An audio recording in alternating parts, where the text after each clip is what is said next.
Okay, Assalamualaikum warahmatullahi wabarakatuh. Kak, boleh perkenalkan diri? Nama saya Nasha. Okay, boleh saya panggil Cik Nasha dah? Okay, hari ni saya nak buat temu bual sikit berkaitan dengan isu vandalisme. Cik, boleh tak beri pandangan sikit berkaitan dengan vandalisme? So bagi saya, vandalisme ni dia macam perbuatan yang tak bertanggungjawab. Lepas tu dia macam merosakkan harta benda awam tu yang macam taman kan. Duk elok-elok tiba-tiba duk pi gatal tangan boleh rosak. Okay, faham. Agak-agak apakah punca vandalisme ni? Saya rasa punca dia tu mungkin macam pengaruh rakan. Lepas tu pengaruh social media. Sebab dia macam duk tunjuk perbuatan-perbuatan yang tak elok. Lepas tu mak bapak pun sekarang ni macam tak berapa nak tegur sangat anak-anak dia bila buat kesalahan dekat kawasan public tu. Okay, daripada situ, apakah kesan vandalisme ni yang Cik nampak dekat masyarakat setempat? Kesan dia bagi saya barang-barang rosak. Lepas tu orang lain pun dah tak boleh pakai dah. Sebab apa? Sebab macam ya kos dia. Kos nak repair tu pun mahal lah. Okay, daripada situ, Cik boleh tak bagi cara-cara ataupun cadangan lah yang Cik nak usulkan untuk atasi masalah vandalisme ni? Mungkin macam tempat-tempat yang terbuka tu boleh buat pemantauan, macam buat rondaan macam tu. Lepas tu undang-undang pun maybe boleh diperketatkan lagi. Sebab macam kalau tak ada orang report tu makin menjadi-jadilah perangai mereka tu. Okay, baik. Terima kasih Cik Nasha ya dari sesi temu bual pada hari ini. Terima kasih.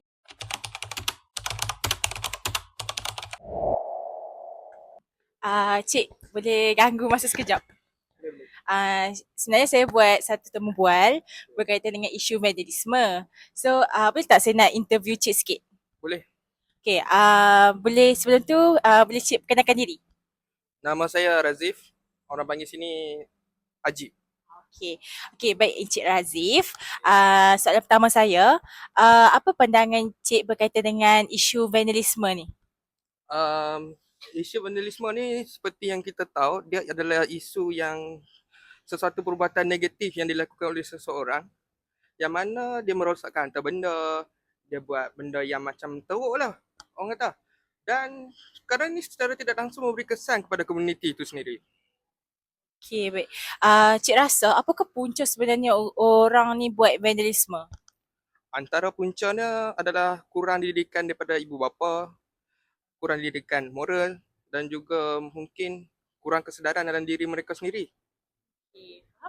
Daripada isu vandalisme ni, Cik rasa apakah kesan yang boleh Cik nampak lah? Seperti yang kita tahu, kesan vandalisme ni amat jelas, iaitu di mana persekitaran menjadi tidak bersih, banyak harta benda yang rosak dan masyarakat akan rasa kawasan tu macam tak selamat pun untuk mereka pergi. Faham. Jadi Cik ada tak beberapa cadangan yang Cik nak usulkan untuk atasi isu vandalisme ni? Pada pendapat saya memberi cadangan bahawa pendidikan awal semenjak kanak-kanak lagi itu penting supaya nilai moral diterapkan dalam hidup mereka. Selain itu mungkin kita boleh buat kempen kesedaran untuk memberitahu masyarakat secara langsung bahawa pentingnya untuk kita menjaga harta benda yang ada di sekitaran kita ini. Okay, terima kasih Cik kerana sudi di temu bual pada hari ini. Sama-sama. Okay. Okay, hai. Hari ini saya akan buat satu temu bual berkaitan dengan isu moral vandalisme. Okay, baik. Boleh perkenalkan diri? Hai, nama saya Arwin dan saya merupakan pelajar SMTC. Okay, baik. Saya terus kepada soalan lah. Soalan pertama ialah, pada pandangan Arvin, apakah maksud vandalisme? Vandalisme ni merupakan satu kegiatan yang sengaja dibuat untuk merosakkan harta benda awam.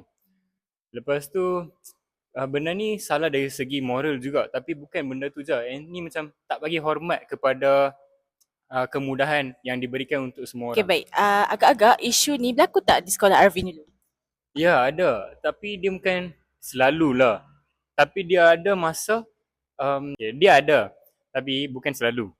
Usually benda ni dia akan berlaku dekat tempat yang tak berapa nak nampak. Contoh macam belakang kelas ke, ataupun dekat tandas ke, pintu mana-mana ke, macam tu. Okey, baik. Agak-agak apakah punca yang membolehkan pelajar ni terlibat dengan vandalisme? Okay, first dia pengaruh rakan. Sebab semua orang macam, so saya nak ikut kawan saya nak buat macam ni, oh nampak cool. Lepas tu bukan itu je, dia pun nak ikut trend juga. Sebab contohlah, dia pun tengok macam short videos dekat TikTok ke apa, dia pun rasa macam nak ikut trend, dia pun nak jadi macam, apa tu, orang yang buat benda tu. So dia nampak macam dia stand out lah sikit. Lepas tu, orang-orang macam ni juga dia macam kurang kesedaran. Sebab dia ada kurang kesedaran terhadap perkara macam yang tak perlu buat ni. So dia tak tahulah, oh benda ni betul ke tak betul. Lepas tu ada orang dia pun tahu benda tu tak betul, tapi dia pun nak buat juga. Okey, apakah kesan vandalisme ni yang Arvin boleh nampak?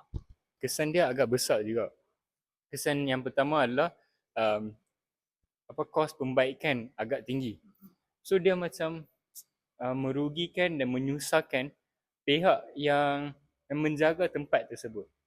Bukan itu saja, contoh kalau kos tu terlalu tinggi, ada yang akan ambil time untuk memperbaiki tempat tersebut. So sebab dia ambil time, contoh kalau ada time tu ada pegawai ke siapa-siapa datang, dia akan menjejaskan juga nama dan image bagi sebuah school ke atau sebuah tempat tersebut. Ada tak beberapa cadangan yang Arvin nak usulkan untuk mengatasi masalah vandalisme ni? Ya, at first saya rasa kena buat program kesedaran. Sebab program kesedaran ni dapat mendedahkan macam mana pentingnya untuk memberhentikan perkara macam ni. Lepas tu juga buat didikan moral. Sebab bukan dari segi kesedaran juga, didikan juga perlu diberikan secara tegas juga. Sebab kalau nak ajak moral, kita boleh je ajak macam biasa, but secara tegas tu dia akan bagi tahu the importance kenapa tak perlu dan tak patut buat benda-benda macam tu. Okey, baik, itu sahaja temu bual kita pada hari ini. Thank you Arvin kerana sudi ditemu bual. Okay, terima kasih.